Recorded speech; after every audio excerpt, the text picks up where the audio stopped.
Hi friends, ನಿಮ್ಮೆಲ್ಲರಿಗೂ ಕೂಡ ನಿಮ್ಮದೇ ಆಗಿರ್ತಕ್ಕಂಥ ಯೂಟ್ಯೂಬ್ ಚಾನಲ್ ಸ್ಟಡಿ ವಿತ್ ಪರಶುರಾಮ್ಗೆ ಸ್ವಾಗತ ಅಂತ ಹೇಳ್ತಾ, ಇಂದು 6ನೇ ತರಗತಿ ದೈಹಿಕ ಶಿಕ್ಷಣದಲ್ಲಿ SA2 ಪರೀಕ್ಷಾ ಪ್ರಶ್ನೆ ಪತ್ರಿಕೆಯನ್ನು ಪೋಸ್ಟ್ ಮಾಡ್ತಾ ಇದ್ದೀನಿ. ತುಂಬ ಮೋಸ್ಟ್ ಇಂಪಾರ್ಟೆಂಟ್ ಇದೆ. ಈ ಪ್ರಶ್ನೆ ಪತ್ರಿಕೆಗಳು ಕೂಡ ನಿಮ್ಮ ಶಾಲೆಯಲ್ಲಿ ಕೊಡಬಹುದು ಅಥವಾ ಪ್ರಶ್ನೆಗಳನ್ನ ಚೆನ್ನಾಗಿ ಗ್ರಹಿಸ್ಕೊಂಡು ಹೋಗಿ ಅಂತ ಹೇಳ್ತಾ ಈ ವಿಡಿಯೋನ ಪ್ರಾರಂಭಿಸ್ತೀನಿ. ವಿಡಿಯೋನ ಲೈಕ್, ಶೇರ್ ಮತ್ತು ಸಬ್ಸ್ಕ್ರೈಬ್ ಮಾಡೋದನ್ನು ಮಾತ್ರ ಮರೆಯದಿರಿ. ಹಾಗಾದರೆ ಬನ್ನಿ ಪ್ರಶ್ನೆ ಪತ್ರಿಕೆಯನ್ನು ಶುರು ಮಾಡೋಣ. ಎಸ್, ಫಸ್ಟ್ ಇತ್ತು, ಫುಟ್ಬಾಲ್ ಆಟವನ್ನು ಡ್ಯಾಶ್ ಮಾಡುವುದರ ಮೂಲಕ ಪ್ರಾರಂಭಿಸ್ತಾರೆ ಅಂತ ಕೇಳಿದ್ದಾರೆ.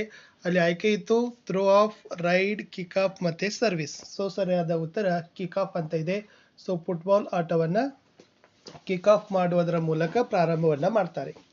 ಎರಡನೇ ಪ್ರಶ್ನೆ, ಅಂಜು ಬಾಬಿ ಜಾರ್ಜ್ ರವರ ರಾಷ್ಟ್ರೀಯ ದಾಖಲೆ ಡ್ಯಾಶ್ ಮೀಟರ್ಗಳು ಅಂತ ಕೇಳಿದ್ದಾರೆ. ಸೊ ಸರಿಯಾದ ಉತ್ತರ 6.8 ಮೀಟರ್. ಸೊ 6.8 ಮೀಟರ್ ಅಂತಕ್ಕಂಥದ್ದು ಅಂಜು ಬಾಬಿ ಜಾರ್ಜ್ ಅವರ ಒಂದು ದಾಖಲೆಯ ಮೀಟರ್ಗಳ ಪಟ್ಟಿಗೆ ಸೇರಿದೆ. ಇನ್ನು ಉಸಿರನ್ನು ಒಳಗೆ ತೆಗೆದುಕೊಳ್ಳುವುದಕ್ಕೆ ಡ್ಯಾಶ್ ಅಂತ ಕರೀತಾರೆ. ಪೂರಕನೋ, ರೇಚಕನೋ, ಕುಂಭಕನೋ ಅಥವಾ ಸೂರ್ಯ ನಮಸ್ಕಾರ. ಸೊ ಉಸಿರನ್ನು ಒಳಗೆ ತೆಗೆದುಕೊಳ್ಳೋದಕ್ಕೆ ಏನಂತ ಕರೀತಾರೆ? ಪೂರಕ ಅಂತಾರೆ. ಸೊ ಪೂರಕ ಇಸ್ ದ ರೈಟ್ ಆನ್ಸರ್. ಇನ್ನು ಪ್ರಥಮ ಚಿಕಿತ್ಸೆ ಪೆಟ್ಟಿಗೆಯಲ್ಲಿ ಡ್ಯಾಶ್ ಇರುವುದಿಲ್ಲ ಅಂತ ಕೇಳಿದ್ದಾರೆ. ಸೊ ಯಾವ್ದು ಇರುವುದಿಲ್ಲ ಅಂತ ಕೇಳಿದ್ದಾರೆ? So the right answer is syringe. ಅಂದರೆ ಅಲ್ಲಿ ಬ್ಯಾಂಡೇಜ್ ಇರುತ್ತೆ, ಹತ್ತಿ ಇರುತ್ತೆ, ಮಲಾಮ್ ಇರುತ್ತೆ. ಬಟ್ ವೈದ್ಯರು ಬಳಸ್ತಕ್ಕಂಥ ಸಿರಿಂಜ್ಗಳು ಏನಾಗೋದಿಲ್ಲಪ್ಪ ಅಂದ್ರೆ ಪ್ರಥಮ ಚಿಕಿತ್ಸೆ ಪೆಟ್ಟಿಗೆದಲ್ಲಿ ಸಿಗೋದಿಲ್ಲ. ಇನ್ನು ಹೊಂದಿಸಿ ಬರೆದಿದ್ದೀವಿ. ಟೇಕಾಪ್ ಬೋರ್ಡ್ ಅಂತಕ್ಕಂಥದ್ದು ಉದ್ದ ಜಿಗಿತಕ್ಕೆ ಸಂಬಂಧಪಟ್ಟಿದೆ.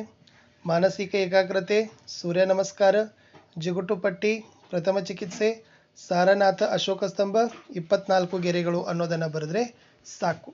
ಇನ್ನು 1 ಮಾರ್ಕರ್ದು 4 ಪ್ರಶ್ನೆಗಳಿದ್ದಾವೆ. ಪ್ರತಿ ಸರಿಯಾದ ಉತ್ತರಕ್ಕೆ 1 ಅಂಕ. ಸೊ ಟೋಟಲಿ 4 ಪ್ರಶ್ನೆ, 4 ಅಂಕ ಇದ್ದಾವೆ. ಉದ್ದ ಜಿಗಿತದ ಹಲಗೆಯ ಅಳತೆಯನ್ನು ಬರೀರಿ ಅಂತ ಕೇಳಿದ್ದಾರೆ.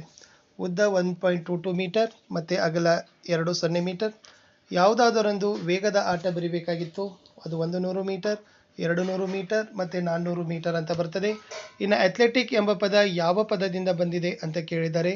ಅದು ಅಥ್ಲೆಟಿಕ್ ಅಂತಕ್ಕಂಥ ಪದ ಅಥ್ಲಾನ್ ಅಂತಕ್ಕಂಥ ಪದದಿಂದ ಬಂದಿದೆ. ಇನ್ನು ಸೂರ್ಯ ನಮಸ್ಕಾರದ ಯಾವುದಾದರೊಂದು ಪ್ರಯೋಜನವನ್ನು ಬರೀರಿ ಅಂತ ಕೇಳಿದ್ದಾರೆ. ಸೊ ಸೂರ್ಯ ನಮಸ್ಕಾರವನ್ನು ಮಾಡೋದ್ರಿಂದ ಎಲ್ಲ ಕೀಲುಗಳು, ನರಸ್ನಾಯು, ಪುಪ್ಪಸಗಳು ಬಲಯುತವಾಗ್ತವೆ. ಚರ್ಮ ರೋಗ, ಅಜೀರ್ಣ, ಮಲಬದ್ಧತೆ ಅಂತ ತೊಂದರೆಗಳು ಸಹಿತ ನಿವಾರಣೆಯನ್ನು ಆಗ್ತಾವೆ. ಇನ್ನು 2 ಅಂಕದ ಪ್ರಶ್ನೆಗಳಲ್ಲಿ ನಮ್ಮ ರಾಷ್ಟ್ರಧ್ವಜದ ವಿವಿಧ ಬಣ್ಣಗಳಾವುವು ಅಂತ ಕೇಳಿದರು. ಸೊ ನಮ್ಮ ರಾಷ್ಟ್ರಧ್ವಜದಲ್ಲಿರ್ತಕ್ಕಂಥ ವಿವಿಧ ಬಣ್ಣಗಳಂದರೆ ಅದು ಕೇಸರಿ, ಬಿಳಿ ಮತ್ತು ಹಸಿರು. ವಿಶೇಷವಾಗಿ ಕೇಸರಿ ನಮಗೆ ಧೈರ್ಯ, ಭಕ್ತಿ ಮತ್ತು ತ್ಯಾಗದ ಸಂಕೇತ ಕೊಡ್ತದೆ. ಬಿಳಿ ಬಣ್ಣ ಸತ್ಯ ಮತ್ತು ಶಾಂತಿಯ ಸಂಕೇತ. ಹಸಿರು ಸಮೃದ್ಧಿಯ ಸಂಕೇತವನ್ನು ನಮಗೆ ಏನು ಮಾಡ್ತದಪ್ಪ ಅಂತಂದರೆ ಕೊಡ್ತದೆ. ಇನ್ನು ಫುಟ್ಬಾಲ್ ಕ್ರೀಡೆಯಲ್ಲಿ ಬಳಸ್ತಕ್ಕಂಥ ಉಪಕರಣಗಳನ್ನು ಪಟ್ಟಿ ಮಾಡಿರಿ ಅಂತ ಕೇಳಿದ್ದಾರೆ. ಸೊ ಫುಟ್ಬಾಲ್ ಕ್ರೀಡೆಯಲ್ಲಿ ಮುಖ್ಯವಾಗಿ ಚೆಂಡು, ಗೋಲ್ ಕಂಬಗಳು, ಧ್ವಜಗಳು, ಜಾಳಿಗೆ ಮತ್ತು ಈ ಕಾರ್ಡ್ಗಳನ್ನು ಸಹಿತ ಏನು ಮಾಡ್ತಾರಪ್ಪ ಅಂದ್ರೆ ಬಳಕೆಯನ್ನು ಮಾಡ್ತಾರೆ. ಇನ್ನು ಅಪಘಾತಕ್ಕೊಳಗಾದ ವ್ಯಕ್ತಿಯ ಜೀವ ಉಳಿಸುವಲ್ಲಿ ನಿಮ್ಮ ಪಾತ್ರವೇನು ಅಂತಕ್ಕಂಥ ಪ್ರಶ್ನೆ. ಇಲ್ಲಿ ನಾವೆಲ್ಲರೂ ಪ್ರಥಮ ಚಿಕಿತ್ಸೆ ತರಬೇತಿಯನ್ನು ಪಡಿಲೇಬೇಕು. ಅಪಘಾತದ ತೀವ್ರತೆಯನ್ನು ಪರಿಶೀಲಿಸಿ ಚಿಕಿತ್ಸೆಯನ್ನು ನೀಡಬೇಕು. ಕೃತಕ ಉಸಿರಾಟದ ಅಗತ್ಯ ಕಂಡು ಬಂದರೆ ಮೊದಲು ಅದನ್ನು ಮಾಡಬೇಕು. ಇನ್ನು ಚಿಕಿತ್ಸೆ ಸಂದರ್ಭದಲ್ಲಿ ಅವಸರ ಮಾಡದೆ ಚಿಕಿತ್ಸೆಯನ್ನು ನೀಡಬೇಕು. ಸುತ್ತಮುತ್ತ ಇರುವ ಜನರನ್ನು ದೂರ ಸರಿಸಿ ರೋಗಿಗೆ ಗಾಳಿ ಬರುವಂತೆ ನೋಡಿಕೊಳ್ಳಬೇಕು. ರಕ್ತಸ್ರಾವವಾಗುತ್ತಿದ್ದರೆ ಕೂಡಲೇ ನಿಲ್ಲಿಸಬೇಕು. ಮುಖದ ಮೇಲಿನ ನೀರನ್ನು ಸಿಂಪಡಿಸಿ ಪ್ರಜ್ಞೆ ಬರುವಂತೆ ಮಾಡಬೇಕು. ರೋಗಿಗೆ ಆತ್ಮವಿಶ್ವಾಸವನ್ನು ತುಂಬಬೇಕು. ಬೇಗನೆ ವೈದ್ಯರ ಹತ್ತಿರ ಕರೆದುಕೊಂಡು ಹೋಗಬೇಕು ಅನ್ನೋದು ಉತ್ತರ. ಇನ್ನು ನೀವು ರಸ್ತೆಯಲ್ಲಿ ಚಲನೆ ಮಾಡುವಾಗ ಯಾವ ಸುರಕ್ಷತಾ ಕ್ರಮಗಳನ್ನು ಪಾಲಿಸ್ತೀರಿ ಅಂತ ಕೇಳಿದ್ದಾರೆ. ಇಲ್ಲಿ ರಸ್ತೆಯಲ್ಲಿ ನಡೆಯುವಾಗ ಪಾದಚಾರಿಗಳಿಗೆ ಮೀಸಲಾಗಿರುವ ರಸ್ತೆಯಲ್ಲಿ ನಡಿಬೇಕು. ರಸ್ತೆ ದಾಟುವಾಗ ಜಿಬ್ರಾ ಪಟ್ಟಿಯಲ್ಲಿ ದಾಟಬೇಕು. ವಾಹನಗಳನ್ನು ಸಂಚರಿಸುವಾಗ ಈ ಸಿಗ್ನಲ್ ದೀಪಗಳನ್ನು ಗಮನಿಸಿ ಮುಂದೆ ಸಾಗಬೇಕು. ವಾಹನ ಸವಾರರು ಮುಂದಿನ ವಾಹನವನ್ನು ಹಿಂದೆ ಹಾಕುವಾಗ ಬಲಬದ್ಧದಿಂದಲೇ ಹಿಂದೆ ಹಾಕಬೇಕು. ರಸ್ತೆಯಲ್ಲಿ ಹಾಕಿರುವ ಸೂಚನಾ ಫಲಕಗಳನ್ನು ಗಮನಿಸಬೇಕು ಅಂತ ಬರೆದ್ರೆ ಉತ್ತರ ಕರೆಕ್ಟ್ ಆಗ್ತದೆ. ಇನ್ನು 5-6 ವಾಕ್ಯದಲ್ಲಿ ಉತ್ತರವನ್ನು ಬರಲಿಕ್ಕೆ ಕೇಳಿದ್ರು. ವೇಗದ ಓಟದ ಸಾಮಾನ್ಯ ನಿಯಮಗಳನ್ನು ಬರೀರಿ ಅಂತ ಕೇಳಿದ್ದಾರೆ. ಸೊ ವೇಗದ ಓಟ ಅಂತಂದ್ರೆ ಕಡ್ಡಾಯವಾಗಿ ಕ್ರೌಂಚನ್ನು ಪ್ರಾರಂಭವನ್ನು ಉಪಯೋಗಿಸಬೇಕಾಗ್ತದೆ. ಕ್ರೀಡಾಪಟು ತನಗೆ ನಿಗದಿ ಮಾಡಿದ ಒಂದು ಓಣಿಯಲ್ಲಿಯೇ ಓಡಬೇಕು. ಪ್ರಾರಂಭಿಕ ಬ್ಲಾಕ್ಗಳನ್ನು ಕಡ್ಡಾಯವಾಗಿ ಉಪಯೋಗವನ್ನು ಮಾಡಬೇಕು. ಸ್ಟ್ರೈಕ್ ಅಥವಾ ಶೂಗಳನ್ನು ಬಳಸಿಯೇ ಓಡಬೇಕು. ಕ್ರೀಡಾ ಸಮವಸ್ತ್ರದರ್ಶಿಯೇ ಓಡಬೇಕು.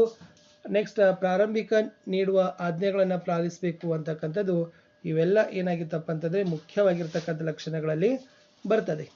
ಇನ್ನು ಶಾಲೆಯಲ್ಲಿ ಪಾಲಿಸಬೇಕಾದ ಸುರಕ್ಷತಾ ಕ್ರಮಗಳನ್ನು ಬರೀರಿ ಅಂತ ಕೇಳಿದ್ದಾರೆ. ತೆರೆದ ವಿದ್ಯುತ್ ತಂತಿಗಳನ್ನು ಮುಟ್ಟಬಾರದು.